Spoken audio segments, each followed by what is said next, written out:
할렐루야. 네, 하나님은 지금도 살아계십니다.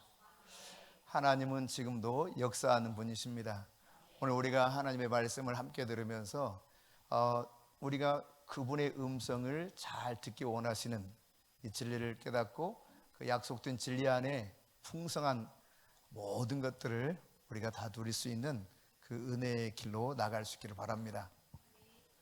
하나님의 음성을 귀 기울여 들어야 되는 그것은 생사가 달린 문제나 마찬가지입니다. 신명기 28장에 보면은 하나님의 말씀을 잘 듣는 자에게 약속된 축복을 열거하고 있죠.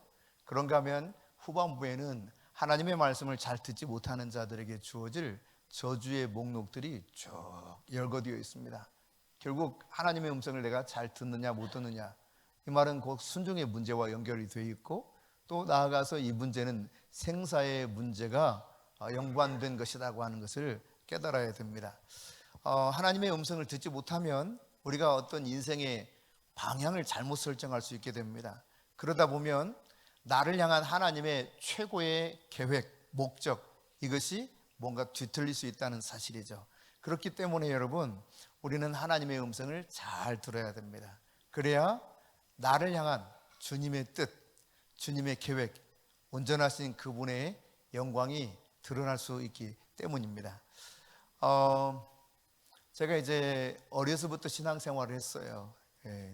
초등학교 3학년 때부터 신앙생활을 한 것 같은데, 하나님의 음성을 잘 듣는다 이런 개념도 없이 그냥 막연하게 재밌으니까 교회 가면 재밌고, 또 함께 그냥 말씀 듣고 찬양하는 것도 즐겁고, 그냥 그렇게 다녔던 것 같아요.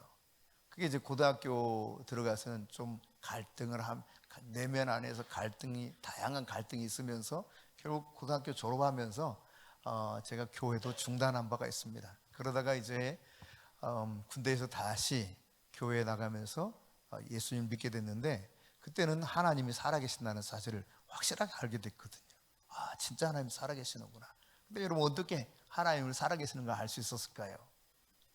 제가 너무 단호하게 말할 정도로 정말 하나님 살아계시는구나, 이걸 제가 깨달았단 말이죠. 여러분은 무엇을 상상할지 모르겠어요.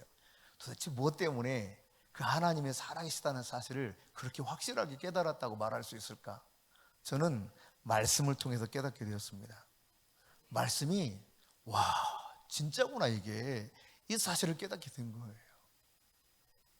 교회학교 6학년 아이들을 가르치다가 가자마자 저에게 교사를 맡기더라고요. 아주 오랜만에 가서 아무것도 지금 정리된 게 하나도 없고 나조차 혼란스러운데 교회학교 아이들 6학년을 저에게 맡겨주셨어요. 근데 땀이 뻘뻘 나는 겁니다. 식은땀이 흘려요. 내가 무슨 말을 하는지도 잘 모르겠더라고요. 그런데 그렇게 이제 한 주 지나고 난 다음 주부터 공과를 준비해서 가르치기 시작하는데, 결국 가르친다는 것은 내가 배우는 거거든요. 사실은 그들을 가르치는 것이 아니라 하나님이 그 시간을 통해서 저를 가르쳐 주시기 시작했습니다. 그래서 그 속에서 하나님의 음성을 듣기 시작한 거예요. 하나님 살아계시다는 사실을 깨닫게 된 것입니다. 이후에 이제 지속적으로 하나님의 말씀을 들을 수 있었던 비결은 매일 하나님의 말씀을 묵상하고 그 말씀을 내가 따라서 순종하는 삶을 살아가는 가운데 그분이 이제 말씀하시는 걸 알게 되었어요. 깨닫게 됐단 말이죠. 오늘 여러분, 하나님은 하나님의 음성을 귀 기울여 듣기 원하십니다. 우리의 이 귀도 그냥 열린 귀라고 다 들을 수 있는 게 아니죠. 예수님께서는 이런 표현을 쓰셨어요. 귀 있는 자는 들을지어다. 뭐라고요? 귀 있는 자가 들어야 된다는 거예요. 여러분, 귀 있어요, 없어요? 다 있는데 예수님이 왜 귀 있는 자는 들으라 그랬을까요? 들을 귀가 따로 있는 거예요. 들을 귀가 있어야 들리는 겁니다. 영적인 귀가 있는 겁니다. 많은 세상의 소리를 다 들을 수 있고 이것을 내가 안에서 정리할 수 있고 대단한 정보를 축적한 사람이 될지 모르지만, 들을 귀가 없으면 들리지가 않습니다. 귀 있는 자는 들을지어다. 이 말씀을 소아시아 교회 7교회 말씀하실 때 계속 하셨거든요. 귀 있는 자는 들을지어다. 오늘 여러분 들을 귀가 있기를 축복합니다. 하나님께서는 하나님의 음성을 귀 기울여 듣기 원하십니다.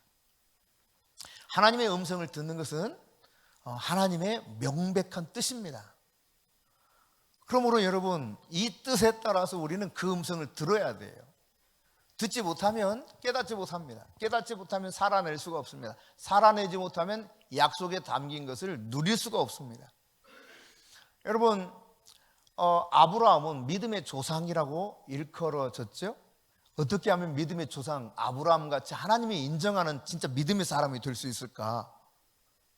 그것은 말씀하실 때 들었기 때문에 가능했던 것입니다.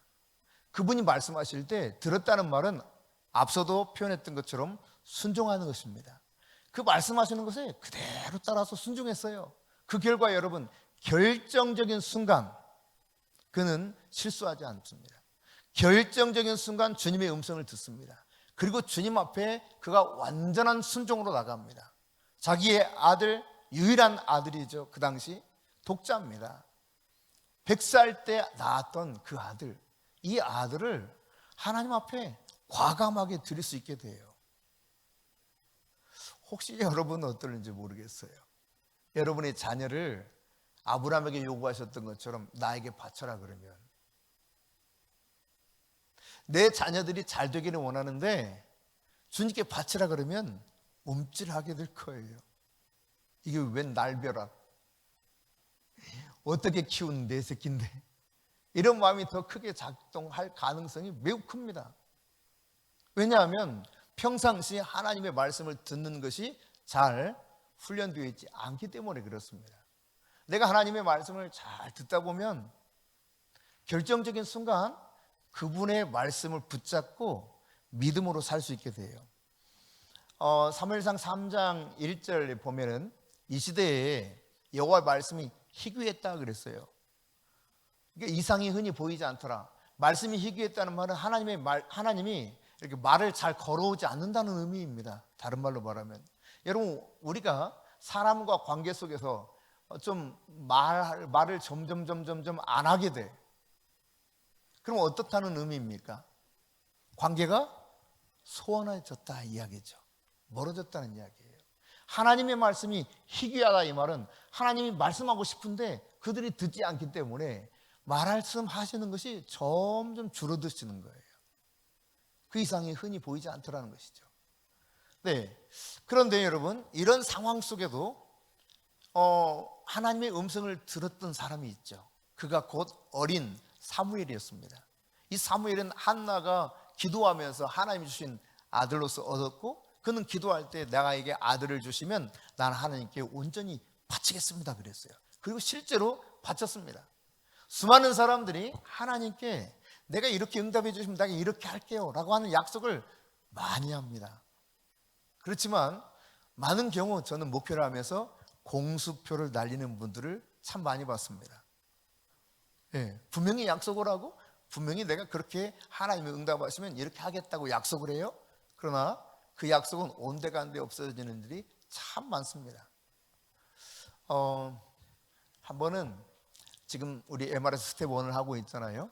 MRS 스텝 1에서 우리가 지난주에 이제 성령 수양회를 다녀왔어요. 그리고 이제 그 주일에는 하나님이 오늘 또 치유하시는가 이런 부분들에 대한 이야기를 들었습니다. 그 이야기를 듣고 또 그 속에서 함께 하시는 살아계신 하나님을 여러분 만날 수 있었습니까? 아니면 지금은 하나님이 영 우리와 관계없이 따로따로 노시는 것 같았습니까? 네, 그래요. 하나님을 만나게 됐어요. 살아계신단 말이에요. 어제나 오늘이나 영원토록 동일하신 그 하나님이 살아계셔요. 근데 여러분 이런 하나님의 음성을 사람들이 잘 듣지 못했단 말이에요. 하지만 기도하던 한나에게 하나님이 사무엘을 주셨고, 사무엘을 주실 때 이미 말씀드린 것처럼 내가 주신다면 내가 하나님께 바치겠나이다 하고 그는 그 약속을 그대로 지킵니다. 아주 어렸을 때요. 젖을 떼자마자 성전에 가서 엘리 제사장에게 맡겨버려요. 그리고 이 아이가 이제 그곳을 자라는데 하루는 사무엘아 사무엘아 부르는 거예요.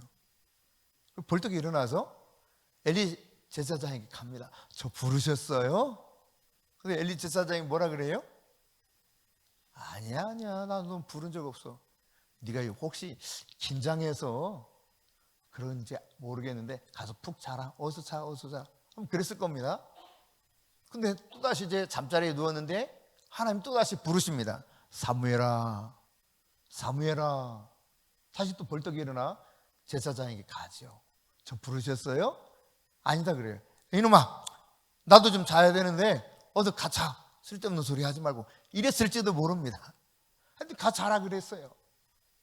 그래서 이제 다시 누웠는데 또다시 말씀하시는 거예요. 사무엘아 사무엘아. 그때서야 비로소 엘리가 깨달아요. 아 하나님이 사무엘을 불렀구나. 다시 너를 부르거든 이제 종에게 말씀하옵소서. 그렇게 구해라 그래. 그리고 실제로 구해서 그 음성을 듣게 되죠. 그러니까 여러분 들으려고 하는 사람이 있다면 하나님은 말씀하신다는 이야기예요. 그 말씀을 귀 기울여 경청하기를 원하는 사람들을 지금도 찾고 있다는 사실입니다. 제가 어렸을 때는 TV가 디지털 TV가 아니라 아날로그 TV였어요. 그래서 채널을 뚝뚝뚝 이렇게 돌려서 트는 겁니다. 리모컨 지금 같은 리모컨 없어요. 뚝뚝뚝 이렇게 돌리는데요. 예를 들어 KBS, MBC 몇 가지 방송이 있었는데 아마 3가지 방송이 있었을 거예요.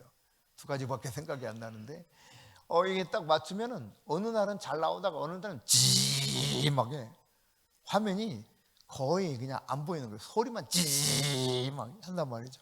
그러면 부잣집은 실내에 안테나를 별도로 뒀어요. 그래서 실내 안테나를 이렇게 아주 조정을 합니다. 그러면 이제 이게 잘 맞으면 그게 좀 다시 정상적인 화면이 나와요. 근데 실내 안테나는 아무리 해도 안 맞을 때가 있어. 그러면 어떻게 합니까? 옥상으로 올라가 봐라 그래요.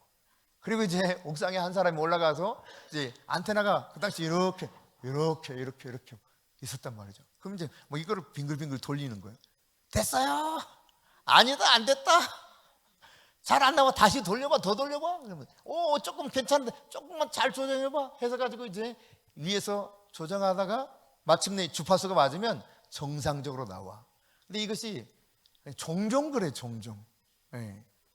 그 당시 이제 제대로 안테나가 주파수와 맞지 않으니까 전송이 잘 안 돼서 화면이 계속 이런 찌그러진 화면이 나올 때가 많았습니다.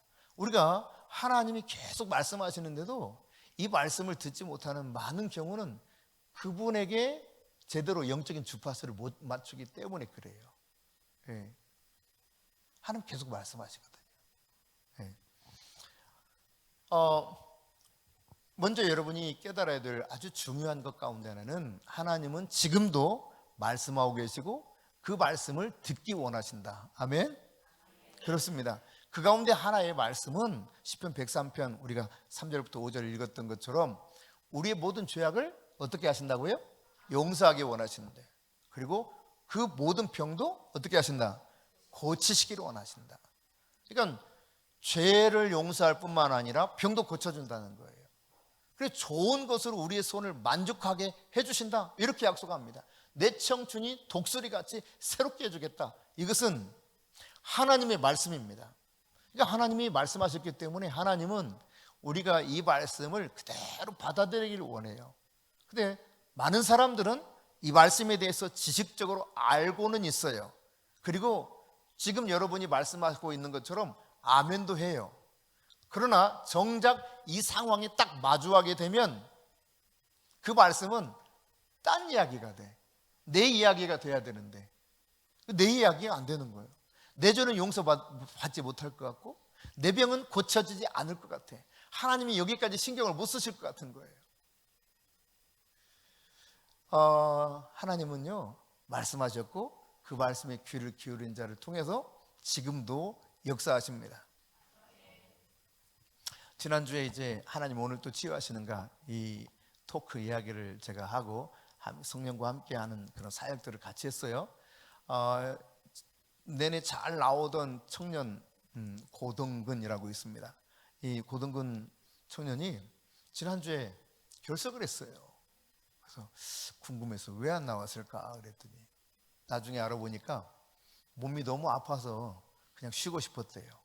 이런 일이 없었는데 지난 주일은 너무 몸이 안 좋더라는 거예요. 쉬었답니다. 그런데 이제 들려오는 말이 그래요. 자기는 진짜 하나님이 살아계시는 걸 눈으로 똑똑히 보고 싶었다 그러더라는 거예요. 아니 지난주에 그럼 왔어야지. 하나님 치유하신다고 그랬는데 아니 그 이야기를 왜 안 해줬냐. 나한테 해주지 그랬다는 거예요. 아니 해줬는데 네가 안 들은 거다. 제대로 안 들은 거다. 자기는 어떻게 해석을 했냐면 내면의 치유를 하는 줄 알았대요. 이게 자기가 자기 방식으로 들은 거죠. 그리고 이제 진짜 육체의 질병을 치유하시는 것이라면 자기가 와서 아무리 몸이 아파도 와서 직접 봤을 텐데 너무 아쉽다는 거죠. 여러분 듣는 것에 따라서 이렇게 다르게 들을 수 있어요. 뭔가를 이야기해도 자기의 방식으로 해석을 하는 경우들이 흔히 있습니다. 그러나 분명한 사실들을 우리가 약속의 말씀을 바라보게 될 때 이 말씀이 나에게 지금 들려주시는 하나님이 음성이라고 받아들여야 돼요.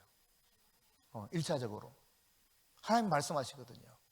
기록된 성경을 통해서 선포되는 말씀을 통해서 또 성도와 함께 교제하는 가운데 그의 입술을 통해서 하나님이 계속 들려주십니다. 근데 여러분 이렇게 하나님이 말씀하시고 들려주시는데 마치 사무엘 시대에 말씀이 희귀하고 이상이 흔히 보이지 않더라라고 말했던 것처럼 오늘 이 시대에 왜 사람들은 하나님의 음성을 잘 듣지 못할까? 하나님이 말씀하시는데 무엇이 방해하기에 그 말씀을 제대로 경청하지 못할까? 여러분 이 문제가 있다면 우리는 해결해야 됩니다. 그래야 그분의 음성을 잘 듣고 그분이 약속하신 말씀에 따라서 풍성한 삶을 누릴 수 있거든요. 요한복음 10장 27절 같이 읽겠습니다. 내 양은 내 음성을 들으며 나는 그들을 알며 그들은 나를 따르느니라. 저는 이 말씀을 그냥 피상적인 말씀처럼만 생각했어요. 내 양은 내 음성을 들으며. 근데 이 말씀을 계속 보고 듣고 혹은 설교를 듣고 했는데도 진짜 내가 선한 목자신 그분의 음성을 듣고 있나? 이게 항상 퀘스천 마크였죠. 안 들렸어요. 그리고 이 말씀이 좀 모든 사람들에게 이 말씀을 그분의 음성을 들어야 된다고 하는 사실을 이야기할 때 딴 나라 이야기 같았어요. 딴 나라 이야기. 네. 근데 어느 순간부터 그분의 음성이 실질적으로 들리기 시작했습니다. 네. 다양하게 들리거든요. 그분의 음성은. 그분의 음성이 들리기 시작해요. 그리고 그분의 음성에 따라서 내가 반응하기 시작할 때 그분은 더 많은 것들을 가르쳐 주시고 행하시기 시작하셨어요. 내 양은 내 음성을 듣기를 원한다. 이게 주님의 말씀이십니다. 근데 우리가 듣지 못하는 것은 뭔가 지금 문제가 있다는 거예요. 방해를 받고 있다는 이야기죠. 이 문제를 파악해서 이 문제를 끊어낼 때 하나님의 음성이 명백하게 잘 들릴 수 있게 되고 그분의 약속의 말씀 속에 담긴 놀라운 것들을 우리가 누리며 살 수 있다는 사실입니다.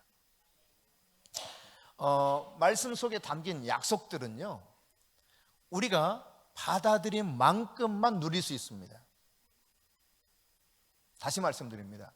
하나님의 약속이 있는데 이 약속은 내가 받아들이는 만큼만 내가 누릴 수 있는 거예요. 그러니까 이 말씀을 내가 잘 듣고 받아들이면 그걸 누릴 수 있게 돼요. 그런데 그냥 건성으로 듣고 내가 건성으로 해석하면 그 약속을 내가 원했어도, 내가 받기를 원했어도 내가 누릴 수가 없어요. 우리가 받아들이지 않으면 하나님의 말씀이 나에게 전혀 유익이 되지 않는다는 사실입니다. 연관성이 없다는 이야기예요. 말씀하셔도. 네. 야고보서 1장 18절 19절 함께 읽어보겠습니다. 그가 그 피조물 중에 우리로 한 첫 열매가 되게 하시려고 자기의 뜻을 따라 진리의 말씀으로 우리를 낳으셨느니라. 우리가 영적으로 거듭나는 것은 진리의 말씀으로 이렇게 다시 태어났다는 거예요. 같이요. 시작. 내 사랑하는 형제들아, 너희가 알지니 사람마다 듣기는 속히 하고 말하기는 더디하며 성내기도 더디하라. 여러분, 이게 그리스도의 진리의 말씀으로 태어난 사람들은 이와 같이 듣기를 속히 하라는 거예요. 잘 들으라는 거예요. 어서 들으라는 거예요. 말하기는 좀 더디하고. 네. 우리 반대로 살아갈 때가 많거든요. 말은 열심히 하고 들으려고 하잖아요. 부부 사이에도 이럴 때가 많습니다. 그래서 자기 말만 막 해요. 안 들어. 그러면 상대방은 속이 터지죠. 지금도 이렇게 속이 터지는 사람이 있어요. 막 너무 가슴이 아픈 사람이 있어요. 저에게 지금 그게 느껴져요. 막. 그 사람 가슴이 아파 막. 통증을 느낄 정도로 때로는. 그러니까 뭔가 의사소통이 제대로 돼야 되는데 안 되는 거예요. 그러나 주님은 듣기를 속히 하라고 말씀하시거든요.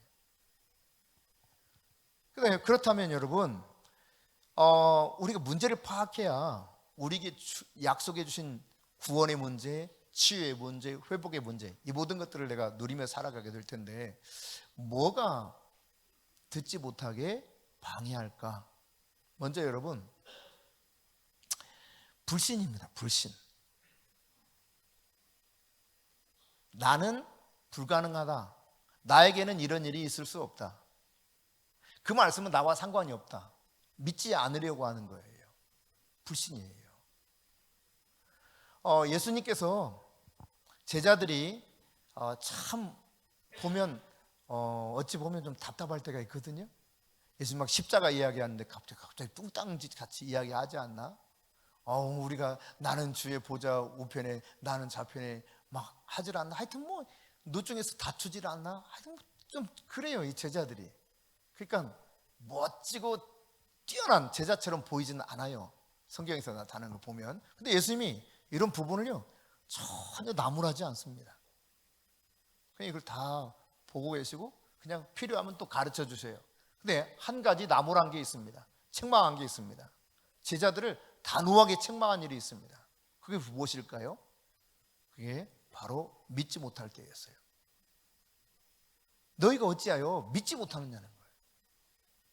믿지 못하는 것은 하나님께 책망받을 일입니다. 불신은 죄입니다. 사람들은 이 사실에 대해서 별로 그렇게 중요하게 생각하지 않습니다. 가장 중요한 문제, 이것은 내가 믿느냐 안 믿느냐예요. 이 믿지 못하는 이것을 주님이 아주 단호하게 그 자리에서 직접 책망하십니다. 너희가 어찌하여 믿지 아니하느냐. 이 믿음이 없는 패역한 세대요. 주님 그렇게 말씀하세요. 지금도 이 주님의 마음이 느껴져요. 믿음이 없는. 그러니까 내가 하나님 말씀을 믿어야 되는데, 약속된 말씀을 믿어야 되는데 이 말씀에 대해서 나에게는 해당이 안 될 것처럼 자꾸 그렇게 믿지 못한단 말이죠. 진심으로 하나님이 나에게 말씀하시는 게 아닐 거야. 나에게는 해당되지 않을 거야. 등등등등 해서 안 믿으려고 해요. 불가능하다고 생각해요. 그 말씀이 어떻게 나한테 가능해? 그것은 도무지 가능성이 없어 라고 생각해요. 근데 여러분, 내가 거듭난 존재라면 내 속에 누가 계시느냐? 고린도전서 6장 19절에 보면 나를 성전 삼으신 성령이 계시다는 사실을 우리에게 가르쳐주고 있어요. 그러니까 나라고 하는 존재는 영이신 하나님과 함께 동행하는 거룩한 백성이라는 이야기입니다. 여러분 성경을 믿으시죠? 네, 성경이 그렇게 이야기하고 있어요. 너의 몸을 거룩한 성전 삼았다는 거예요. 그러니까 거룩한 성전 삼았기 때문에 우리 몸 안에 누가 계신다? 그분이 계시는 거예요. 그분이. 따라서 나는 느끼지 못해도, 나는 알아차리지 못해도 나와 여전히 동행하시는 거예요. 그리고 내 삶 가운데 여전히 역사하고 계시는 겁니다. 근데 이 역사는 내가 인정하는 만큼만, 내가 인정하는 만큼만 되는 거예요. 우리 양현숙 집사가 지난번 주일에 하나님이 오늘 또 치유하시는가 이 토크를 들으면서 자기는 이제 그 스텝으로 섬기고 있기 때문에 자기하고는 상관없다고 생각했대요. 오늘 이제 토크는 나하고 상관없는 거.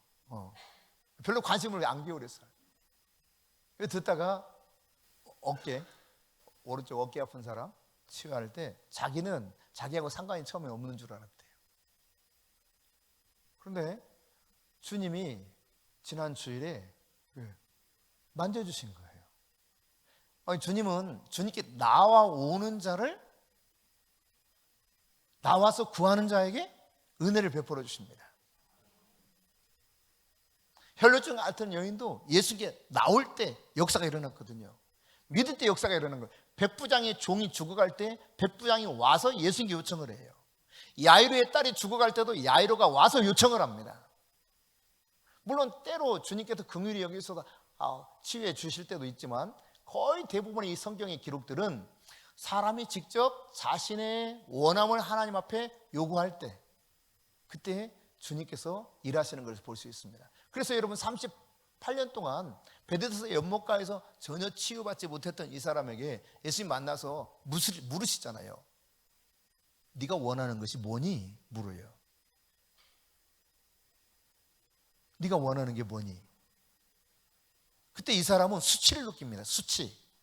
자기가 원하는 것을 말하면 되는데 오히려 수치를 느끼면서 사람들이 나를 도와주지 않아서 내가 여지껏 38년 동안 이렇게 낫지도 못하고 있습니다. 이런 변명을 해요. 그러나 예수님께서는 이 사람의 마음의 문제가 무엇인가를 아시고 질병도 고쳐주시고 죄도 용서해 주시면서, 그러나 다시는 이와 같은 죄를 범하지 말라고 경고하면서 보내고 있는 장면을 볼 수 있거든요. 그러니까 여러분, 주님 앞에 나오게 되면, 내가 마음을 열고 주님 앞에 나오게 되면 주님은 우리에게 약속하신 말씀처럼 내 안에서 역사하시고 일하시는 분이십니다. 성령이 내 안에 계신다는 사실이에요. 이게 성경이 이야기하고 있는 거잖아요. 여러분, 고린도전서 12장에 보면은 은사가 나오죠. 이 은사 9가지가, 성령의 은사 9가지가 나오는데, 이 9가지 은사를 이야기할 때 사람들은 흔히 은사를 받는 것으로 생각해요. 예컨대 방언을 받았니? 라고 표현하죠. 이 말은 방언을 내가 받아야 되는 것으로 생각한단 말이죠. 그러나 성경은 그렇게 전혀 가르치고 있지 않습니다. 고린도전서 12장 말씀 속에 보면 1절에 나는 여러분이 영적인 선물들에 대해 모르기를 원치 않습니다 그랬어요. 은사는 하나님의 주시는 영적인 선물입니다. 그러니까 그리스도의 영이 있는 사람들에게 주시는 선물이에요. 그러면서 다시 이렇게 말씀하십니다. 7절에 보면 각 사람에게 성령께서 나타나신 것은 공동의 유익을 위한 것입니다. 그러니까 은사에 대해서 설명하고 있는 거예요. 지금 앞에 은사는 여러 가지만 성령은 같다, 직분은 여러 가지만 주님 같다, 사역은 여러 가지만 모든 사람 안에서 모든 일을 행하시는 하나님은 같다라고 말씀하시면서 각 사람에게 성령께서 나타나신 것은 공동의 유익을 위한 것이다. 그러니까 선물로 주신 이 은사는 공동의 유익을 위해서 쓰이도록 하나님이 주신 거라는 거예요. 근데 나타난다 그랬어. 성령께서 나타난다.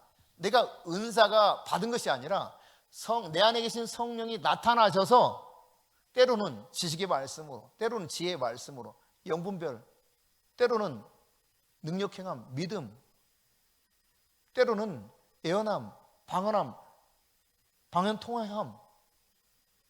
한 가지 제가 못 빠뜨린 게 있는데, 하여튼 그래요. 이렇게 9가지 은사가 내가 은사를 받은 것이 아니라 성령께서 내 안에 계시다가 나타내 주신다는 거예요. 포로네시오. 그러니까 마치 감추어둔 것이 드러난 것처럼 주님이 이렇게 드러내 보여주신다는 이야기입니다. 내 안에 성령이 계시면, 그러니까 은사는 내 안에 선물로 받은 것이다, 아니면 나와 전혀 관계 없다. 이미 받은 거예요. 성령 안에서 다 있는 것이고 그분이 각 사람에게 필요에 따라서 나타내 보여주시는 거예요. 할렐루야. 여러분, 이 사실만 깨달아도요, 내가 받아야 되는 부담감이 사라져. 성령이 계시기 때문에 이것을 인정하면서 가기 시작하면 놀라운 일들이 일어나요. 그런데 이 12장에 계속 보면 몸은 하나이지만 많은 지체를 가지고 있고, 또 몸의 지체는 많지만 모두 한 몸인 것처럼 그리스도도 그와 같다는 말씀을 하고 있습니다. 그러니까 우리가 그리스도의 몸이 되었다는 사실을 설명하고 있거든요. 많은 지체와 한 몸으로 설명을 하고 있어요. 그러니까 여러분, 우리 안에는 다양한 이 지체들이 있잖아요. 제 몸 안에는 제가 가끔 좀 귀찮다 하는 게 있어요. 그 중에 하나가 코털입니다. 코털. 이놈은 코털이 말이지 시간이 지나면 삐죽 나와요. 어렸을 때 내가 이해를 못했어요. 할아버지들은 왜 이렇게 코털이 저렇게 나와서 지저분하지? 그랬는데 이게 아직 할아버지가 아니에요. 그런데 종종 코털이 삐죽 나와요. 그래서 제가 간혹 코털을 잡아서 팍 뜯어내버립니다. 따갑죠. 근데 여러분 한번 상상을 해보세요. 코털이 하나도 없는 사람, 좀 귀찮고 보기 싫다고 코털을 싹 제거했어. 그럼 어떤 일이 벌어질까요? 쓸모없는 것 같았는데 이 코털이 결국은 점막을 형성해 가지고 이 먼지를 걸러내는 1차 필터 역할을 하거든요. 우리 이 목 기관지 안에 섬모가 있어. 섬모. 눈에 보이지도 않아. 섬모는 부지런히 막 움직입니다. 움직여서요 미세한 것들을 다 여기 걸러줘요. 내 폐가 상하지 않도록. 보이지 않는 아주 작은 건데 요긴해요. 그러니까 여러분 각각의 지체라고 하는 것은 내가 어떤 은사가 나타나든 아무런 상관없이 얼마나 요긴한 존재인가를 지금 설명하고 있는 거예요. 그리고 내가 할 일을 하면 되는 거예요. 주님이 나에게 주신 은사적 기름 부으심에 따라서. 우리는 지난주에 이제 성령 수양회를 다녀왔었는데 그 시간에 여러분 성령께서 임하셔서 기름 부으셔서 어떻게 일하셨는가? 먼저 부살렐이라고 하는 말하자면 예술가죠. 예술가. 조각을 하는 예술가예요. 이 조각을 하는 예술가 부살렐과 오홀리압에게 하나님이 놀라운 공교한 재주를 부어주셨습니다. 이게 성령의 영이 임했다고, 하나님의 영이 임했다고 그러거든요. 성령이 하시는 일이에요. 또 성령은 지도력을 주셔서 탁월한 지도력을 가지고 이전에는 자기는 도무지 가능성이 없는 존재처럼 여기고 소위 그냥 쫄다구죠. 쫄다구. 아주 겁먹은 쫄다구. 그런 자기 자신의 정체성을 가지고 있던 기드온에게 찾아오셔서 성령이 기름 부어주시니까 담대한 지도력을 발휘하는 사람으로 완전히 바뀌어버려요. 그러가면 여러분 삼손에게 보세요. 삼손에게 임했던 성령은 어마어마한 힘을 주십니다. 그 힘을 통해서 하나님께 쓰임받는 거 있고 있는 거예요. 그러니까 다양한 방식으로 하나님이 기름 부어주시고 나를 통해서도 그리스도의 몸 안에서 내가 한 지체가 되기 위해서 나에게 아주 귀한 하나님의 선물, 영적인 선물을 주셨는데 그 선물이 그분이 원하시는 대로 각 사람 안에서 나타나게 하셔서 공동의 유익을 도모한다는 사실입니다. 다른 말로 말하면, 쉽게 말하면 교회를 건강하게 세우도록 하나님께서 이 요긴한 선물들을 주셨다는 사실을 말씀하고 있죠. 그럼에도 불구하고 많은 사람들이 믿으려고 하지 않아요.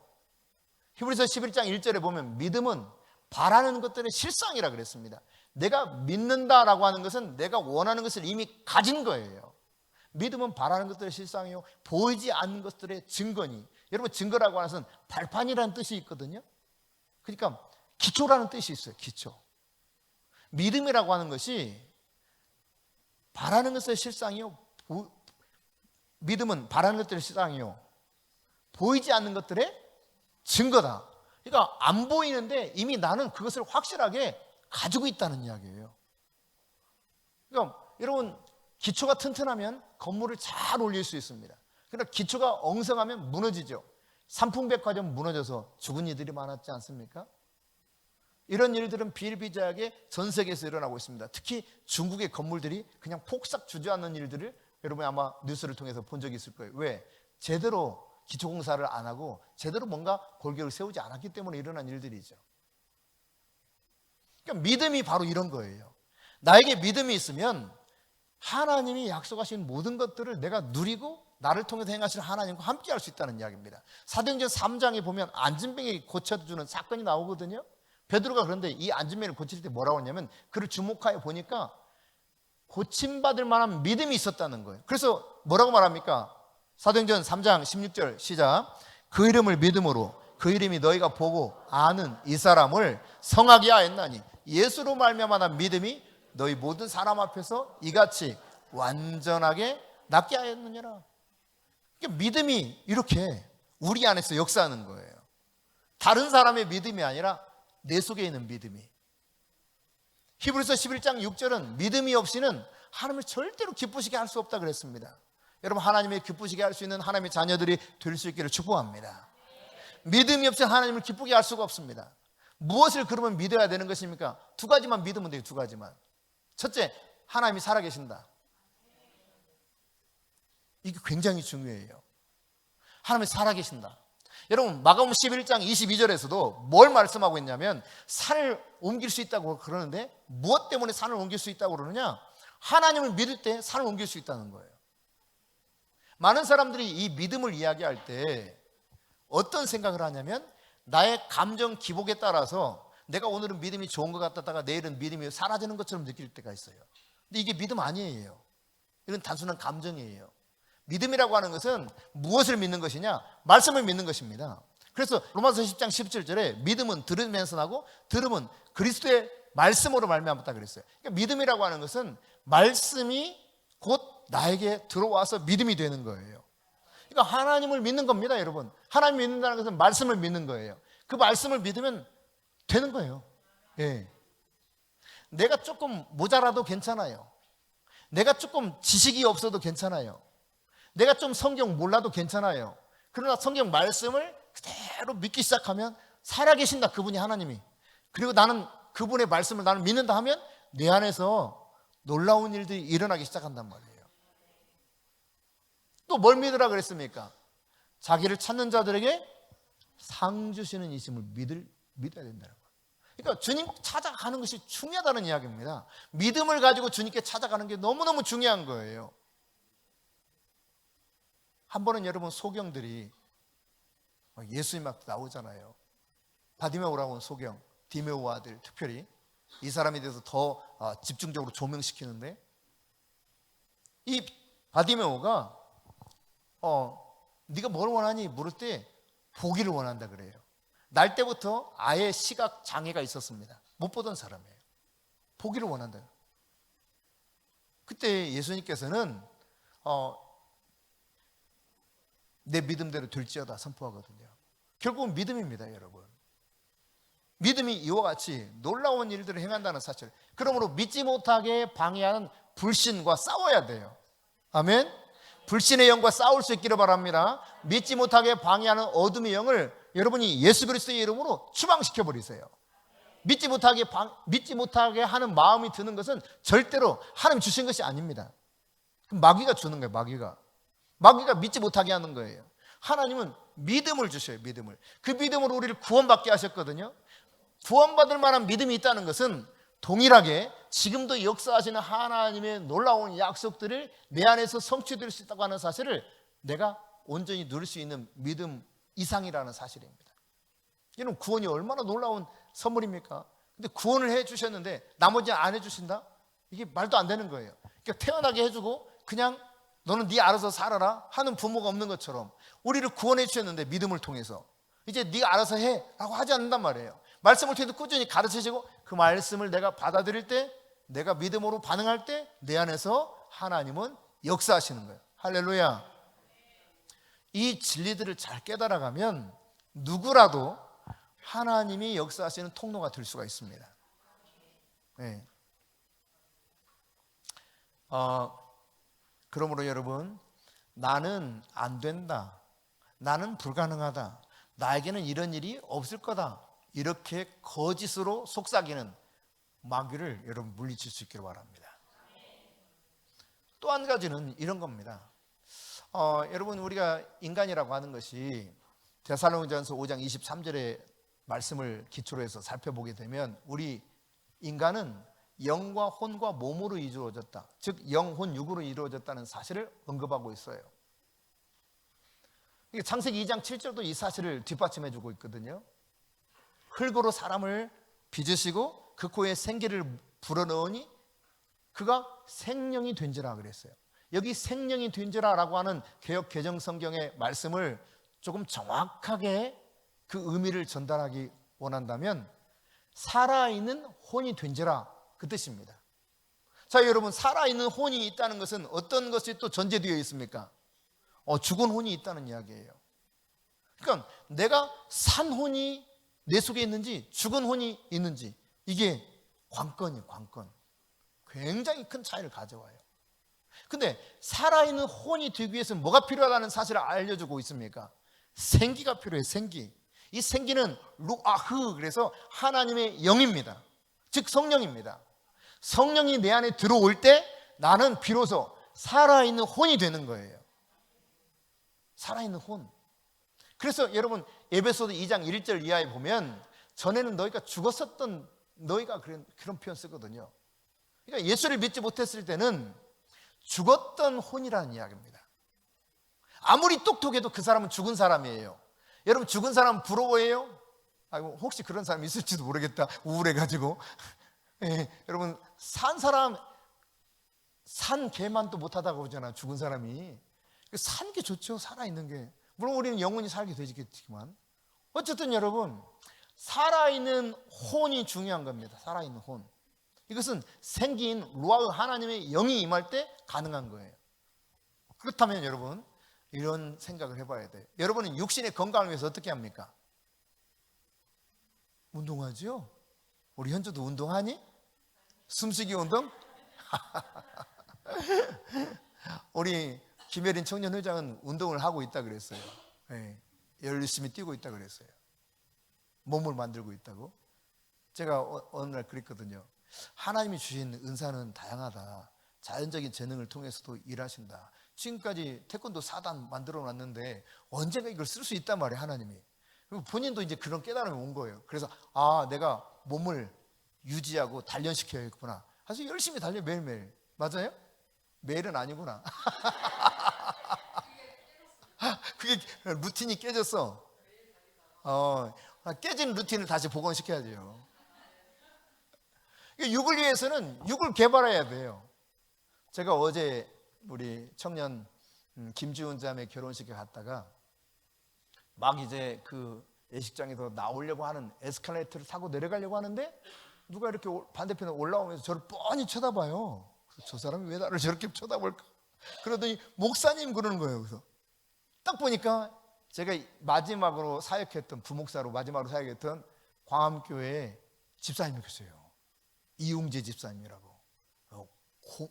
곰웅인데 진짜 이렇게 생겼어요. 딱 탄탄하게.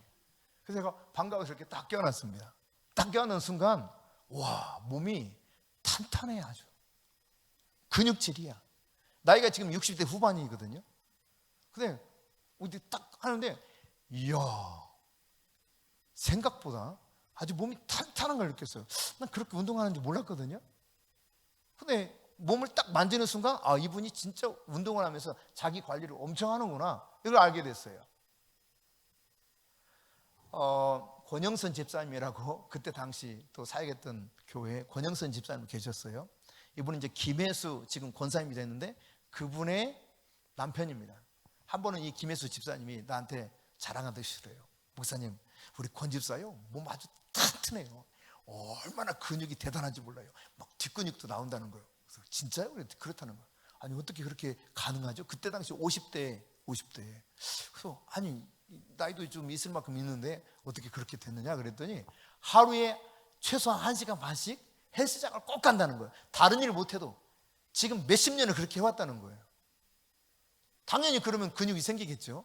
몇십 년을 그렇게 했는데. 그러니까 육신을 위해서는 사람들이 이렇게 육을 개발합니다. 한편 여러분, 우리는 혼이 있다 그랬잖아요. 혼은 지정이에요. 이것을 개발해요. 열심히 뭔가를 공부도 하고 또 정보를 받아들이기도 하고 다양하게 연구도 하고 혼을 개발합니다. 그래서 이런 혼을 개발한 사람들이 보면 참 진짜 놀라울 때가 많아요. 제가 어제 뇌과학에 대한 이야기를 잠깐 이렇게 들었는데 그 강의하시는 분이, 저는 이제 내용을 잘 기억을 못하겠지만 용어도 이게 쉽질 않아. 그래서 이걸 기억을 못하겠지만 쭉 설명을 하는데 제가 깜짝 놀랐어요. 왜 놀랐냐면, 와, 어떻게 이런 걸 알았을까? 이거 어떻게 이런 걸 알았을까? 이게 너무 궁금한 거야. 근데 열심히 공부했겠죠. 연구했겠죠. 그래서 이 뇌 속에서 어떻게 모든 것이 움직이는가를 그냥 세세하게 이야기하는데, 뇌와 꿈, 관계도 다 이야기하는데 참 대단하다 진짜 인간이라고 하는 게. 전 그때 다시 느꼈어요. 인간이 진짜 대단하다. 저 비행기 날아가는 것만 봐도 난 대단하다 생각하는데 우주를 왔다 갔다 하잖아요. 참 대단해. 전화기 하나로 다 하는 것도 난 대단하다고 생각해. 인간이 진짜 개발하면 정말 대단하구나. 이거 혼을 개발한 거 결과 중에 하나거든요. 예. 근데 여러분, 사람들은 이처럼 육과 혼을 잘 개발하는데 정작 정말 중요한 영을 개발하지 않아요. 영을. 문제는 이거예요. 영을 개발해야 되는, 영을 개발하지 않아요. 영이 죽으면 사실 다 무너져 내리는 것입니다. 쓸모없게 되는 거예요. 중국에는 그리스도의 영이 없는 사람은 어떻게 됩니까? 사망에 이르게 돼요. 그리스도의 영이 점점점 희미해졌을 때 여러분, 엘리가 도무지 하나님 뜻이 뭔지를 잘 모르고 살아갈 때가 많았다는 사실입니다. 그러니까 영을 개발해야 돼요. 영을. 인간은 육체 안에 살고 혼을 가지고 있는 영입니다. 영. 이게 인간이에요. 육체 안에 살고 있고 혼을 가지고 있는 영이 인간이란 말이에요. 그러니까 이 영, 혼, 육 세 가지가 유기적으로 연결된 게 인간이고, 그 중에 제일 중요한 것은 눈에 보이지 않지만 영이다. 영. 영을 개발해야 된다. 그래야 드디어 이게 들리기 시작하고 그분의 음성을 내가 따라서 순종할 수 있다는 이야기입니다. 왜 여러분 영을 개발해야 되느냐? 요한복음 8장 14절부터 16절입니다. 한번 같이 읽을까요? 예수께서 대답하여 이르시되 내가 나를 위하여 증언하여도 내 증언이 참되니 나는 내가 어디서 오며 어디로 가는 것을 알거니와 너희는 내가 어디서 오며 어디로 가는 것을 알지 못하느니라. 너희는 육체를 따라 판단하나 나는 아무도 판단하지 아니하노라. 만일 내가 판단하여도 내 판단이 참되니 이는 내가 혼자 있는 것이 아니요 나를 보내신 이가 나와 함께 계십니다. 그러니까 예수님조차도요, 함께 계시는 하나님과 함께 하면서 판단했어. 그 판단을 본인도 안 하셨는데 혹시 판단할 때도 그 함께 계신 하나님의 영과 함께 판단했다는 이야기예요. 그런데 여러분, 우리는 어떻게 해야 되겠냐 말이죠. 그러므로 여러분이 하나님의 영으로 인도받기 원한다면 하나님의 음성을 듣는 능력을 자꾸 개발할 수 있기를 바랍니다. 들으려고 해야 돼요. 들으려고 해야 들리기 시작합니다. 그럼 어떻게 들어야 되느냐? 가장 기본적인 것은요, 매일 말씀을 읽고 그 말씀을 묵상하고 그 말씀에 기록된 대로 내가 순종해 보는 거예요. 이게 제일 중요합니다. 이걸 잘했을 때 우리 양현숙 집사가 진짜 대단했다니까요. 내가 인정해. 와, 성경을 이렇게 잘 깨닫는단 말이야? 매일매일 이렇게 했을 때 하인나 이 방식을 가지고 말씀을 계속 묵상하면서 저한테 카톡으로 사진을 찍어서 보내왔거든요. 파일을 보내오기도 하고 타이핑해가지고 매일매일 그렇게 한동안 하니까 제가 깜짝 놀랐어요. 정말. 와, 어떻게 이 진리를 깨달았을까? 말씀을 자꾸 듣고 그 말씀 안에서 하나님의 음성을 듣기 시작하니까 이게 깨달아지는 거예요. 그리고 그걸 살아낼 수 있게 되는 거예요. 근데 이것이 무너지면서 완전히 무너져 내리는 거예요. 아유, 너무 답답할 정도로 그냥 폭삭 주저앉아요. 그래서 멍하니 그냥 그야말로 흐리멍텅 돼버린 거예요. 이게 그만큼 달라질 수 있다는 것을 보여주는 산 증인이 여기 앉아 있습니다. 네. 여러분이 매일 말씀을 읽고 묵상하고 기도하면서 그 말씀에 따라 순종하는 가운데 하나님께 예배하고 교제해 볼 수 있기를 바랍니다. 그분의 음성을 들어보려고 하세요. 그분이 여러분과 친밀하게 동행하면서 한 가지 한 가지 가르쳐 줄 것입니다. 어려도 가능합니다. 예. 못 배웠어도 가능합니다. 내가 진짜 하나님의 자녀로서 거듭났기 때문에 내 안에 계신 성령이 나와 함께 하셔서 이 모든 것들을 가르쳐 주시고 행하신다는 사실이에요. 세 번째로, 여러분 마태복음 18장에 보면은 100데나리온 온 빚진 자와 1만 달란트 빚진 자에 대한 이야기가 있습니다. 하루는 1만 달란트 빚진 자가 주인에게 빚을 갚으라 그러니까 조금만 참아달라 그래요. 내가 꼭 갚겠다고. 그러니까 주인이 불쌍히 여겨서 빚을 다 없애줬습니다. 1만 달란트를 싹 없애줘 버렸어요. 얼마나 신났겠어요. 신이 나서 집으로 가는 도중에 자기한테 100데나리온 빌려간 사람 만난 거예요. 너 잘 만난다. 맨날 나 피하더니 이리 와. 멱을 딱 붙들더니 당장 돈 갚으라는 거예요. 그러니까 조금만 참아달라 그래요. 안 된다는 겁니다. 그리고 그 즉시로 끌어다가 감옥에 집어넣어 버렸어요. 이 소식을 주인이 듣게 되죠. 주인이 들은 다음에 이 1만 달란트 빚진 자를 불러오라 그럽니다. 불러오고 나서 뭐라고 말씀하시느냐, 이 악한 종아, 내가 너에게 1만 달란트를 탕감해 주었거늘 너는 100데나리온 빚진 동료를 탕감해 주지 못한다고? 그리고 이 사람을 옥에 집어넣어 버려요. 옥에 집어넣어라 해서 옥에 집어넣어 버립니다. 그러니까 여러분, 우리 안에서 내가 나에게 어떤 문제를 일으켜서 나에게 상처를 준 사람이 있다면 내가 용서할 줄 알아야 됩니다. 이 용서에 관한 부분을 쭉 설명하면서 예수님 말씀하고 있는 거거든요. 용서할 줄 알아야 돼요. 나에게 아픔과 고통을 줬다 할지라도 내가 기꺼이 하나님으로부터 용서받은 것을 기억하고 나도 그 자에게 용서를 해야 돼요. 나는 1만 달란트 빚을 탕감받은 구원의 은혜 속에 하나님의 자녀가 된 엄청난 이 특권 속에 살고 있는 거예요. 따라서 긍휼히 여길 줄 알고 용서할 줄 알아야 돼요. 용서하지 않으면 어떻게 되느냐, 옥에 집어넣어라 했던 것처럼 스스로 용서하지 않는 것이 자기가 고통을 짊어지는 일이 되어버린다는 사실을 깨달아야 됩니다. 이것이 하나님의 음성을 듣지 못하게 방해해요. 용서하지 못하면 안 들립니다.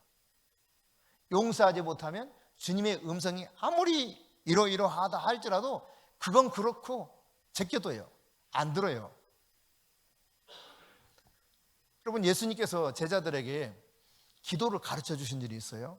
우리도 주님 기도를 가르쳐 주세요 했을 때 하늘에 계신 우리 아버지 이름이 거룩히 여기시며 해서 쭉 너희는 이렇게 기도하라 가르쳐 주셨잖아요. 그리고 어려운 일도 아니야. 근데 어렵지도 않은데 그게 내용이, 문장이 막 어렵고 복잡해서 해석이 필요한 게 아니에요. 근데 예수님은 이것을 구태여 2번이나 해석해 주는 문장 하나가 있습니다. 그것은 뭐냐면 우리가 우리의 죄를 사하여 준 것 같이 우리의 죄를 사하여 주옵시고, 이 부분을 이어서 2번이나 설명을 해요. 용서에 대한 부분을. 그만큼 이것은 기도할 때 어떻다는 겁니까? 아주 중요한 키가 된다는 이야기예요. 내가 기도할 때 매우 중요한 키는 용서에 달려 있습니다. 용서하지 않으면 나의 기도가 이게 문제가 생길 수 있다는 사실을 분명히 알아야 돼요. 너는 이렇게 기도하라 하시고 내용이 어려운 게 없다니까. 오히려 어려우면 위에가 어려워, 위에가. 근데 예수님은 그거 설명하지 않고 밑에 부분 설명해요. 용서에 대한 부분 반복해서 설명해요. 그만큼 중요하다는 이야기입니다. 내가 용서하지 않으면 영적인 귀머거리가 돼버려요. 안 들려요. 하나님의 음성이 다 걸러냅니다. 다 걸러내요. 진짜 들어야 될 걸 들을 수가 없게 돼요. 여러분, 영적인 마음이 굳어지고 영적인 귀가 굳어지기 전에 여러분이 기꺼이 용서하고 하나님의 음성을 들으려고 할 수 있기를 바랍니다. 그런가 하면 여러분, 잘못된 가르침을 듣기 시작하면, 잘못된 이야기, 주장을 듣기 시작하면 내가 진짜 들어야 될 하나님 음성이 안 들립니다. 다시 우리 양현숙 집사 이야기로 돌아갈게요. 우리 양현숙 집사가 정말 열심히 기도했어요. 열심히 기도하다가 어느 날부터 다운 되기 시작하는 거예요. 그래서 제가 물었어요. 일로 와봐. 현수가, 너 왜 그래 요즘? 왜 그렇게 멍하고 그래? 도무지 이게 살아있다고 느낄 수 없을 만큼 왜 그러니? 너 지금 무슨 문제가 있는데 틀림없이? 요즘 너 무슨 책 읽고 있니? 내가 질문했어요. 그랬더니 자기 책 한 권 읽었는데 이 책이 자기의 믿음을 막 뒤흔들었다는 거죠. 그게 뭐냐면 옥 박사, 제가 성만 이야기했습니다. UCLA 역사신학을 전공한 옥 박사님께서 쓴 책이었어요. 아주 명문대학입니다. 세계적으로 유명한 신학자예요. 그러니까 그분이 이제 책을 쓴 거예요. 책을 썼는데 내용은 즉서인 겁니다. 오늘날 방언은 귀신이 준 거다.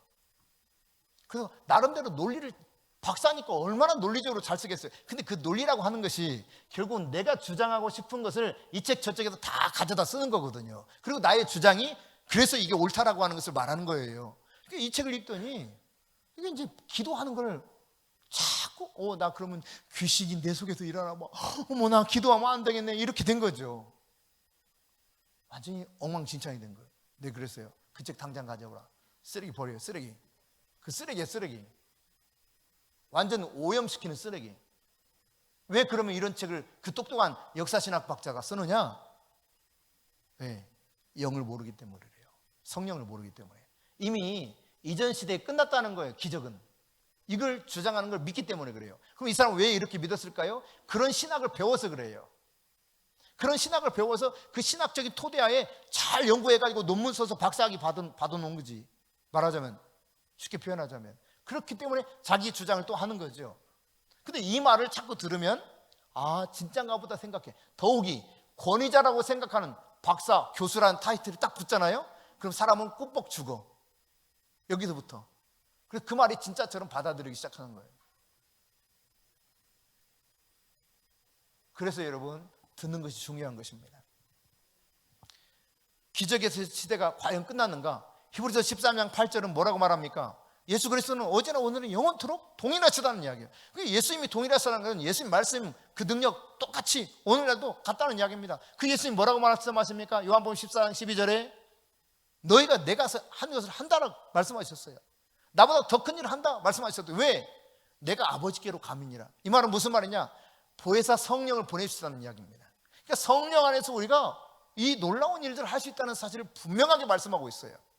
못 고칠 질병이 없습니다. 제가 지금 세세하게 말씀 안 드리죠. 이미 성령 수양회 때도 잠깐 말씀을 드렸던 것처럼 하나님의 능력의 손 안에 들어가면 해결되지 못할 문제가 사실은 없는 거예요. 마가복음 16장에서 예수님께서 마지막으로 제자들에게 말씀하신 유언 같은 말씀이 이겁니다. 믿는 자에게는 이런 표정이 따르리니. 그래서 내 이름으로 너희들이 귀신을 쫓아내고 뱀을 집어도 무슨 독을 마셔도 해를 당하지 아니하고 새 방언을 말하고 병든 자에게 손을 얹으면 남을 얻으리라. 저는 이것을 대학 때 들었을 때 대학 때 어떤 집회 갔어요. 집회 갔는데 이것을 굉장히 강조하면서 이 설교에 집중해서 하더라고요. 근데 저는 이제 눈으로 나타나는 걸 한 번도 본 적이 없거든. 그때까지 단 한 번도 본 적이 없어요. 이 말씀은 여러 번 듣고 여러 번 설교도 들었는데 내가 읽기도 하고 그랬는데 진짜로 그런 일이 일어난 건 단 한 번도 그때까지 본 적이 없어요. 근데 이분은 막 이야기하고 사람들이 막 쓰러지더라고요. 뭐 하는 거야? 쇼하는가? 그리고 이제 좀 이상하다? 약간 이상하다? 안경 쓴 사람은 다 귀신 들려서 그런데 근데 이게 좀 이상한데? 아니 안경 쓰면 귀신 들려서 나도 그럼 귀신 들렸는데? 뭐야 저거? 근데 결국 이제 귀신론에 이상한 주장을 하는 그런 이초석 목사, 예루살렘 교회입니까? 뭡니까 그거? 그 교회 이제 분이었어요. 근데 그 이상한 주장을 해도 기적 같은 일들이 막 일어나. 막 눈을 팰 듯이 이렇게 콕 하면 그냥 쓰러져. 근데 여러분, 악한 영의 역사는 믿는데 왜 하나님의 영이신 성령이 역사하는 건 믿지 못하냐 이 말이에요. 초자연적인 것을 믿지 못하면 하나님을 차라리 안 믿는 게 낫습니다. 부활하셨다는 것은 초자연적인 사건 중에 하나 아니겠습니까? 가장 초자연적인 일 중에 하나가 부활입니다. 부활. 우리는 부활의 복음을 믿는 것입니다. 그러니까 못하실 것이 없는 거예요. 죽은 자가 살아나는 일도 하시는데 뭘 못하시겠어요 그분이.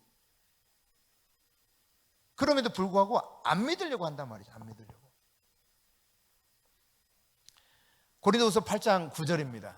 같이 읽습니다. 우리 주 예수 그리스도의 은혜를 너희가 알거니와 부요하신 이로써 너희를 위하여 가난하게 되심은 그의 가난으로 말미암아 너희를 부요하게 하려 하심이라. 그러니까 이 말씀도 내가 믿는 거예요. 이게 주님의 말씀이니까.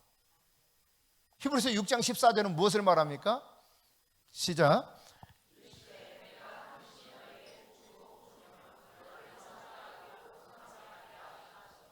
아멘. 반드시 복주고 번성하게 하고 번성하게 하겠다. 이 말씀이 있기 때문에 우리는 말씀을 믿는 거예요. 그러니까 이 모든 일들이 다 가능하다는 이야기입니다. 이것을 통해서 하나님은 복음이 증거되기를 원했어요. 온 천하에 다니며 만민에게 복음을 전파하라 하시면서 주신 말씀이거든. 아까 살펴본 바가 16장 17절 18절이에요. 여러분이 어린아이처럼 가난한 마음을 가지고 주님의 말씀을 그대로 받아들일 수 있기를 축복합니다. 네, 저가 채찍에 맞음으로 우리가 나음을 얻었도다. 나았어요. 이것을 선포하면 되는 거예요. 네. 마지막으로 여러분 시편 51편 10절입니다. 시작. 하나님이여 내 속에 정한 마음을 창조하시고 내 안에 정직한 영을 새롭게 하소서. 아멘.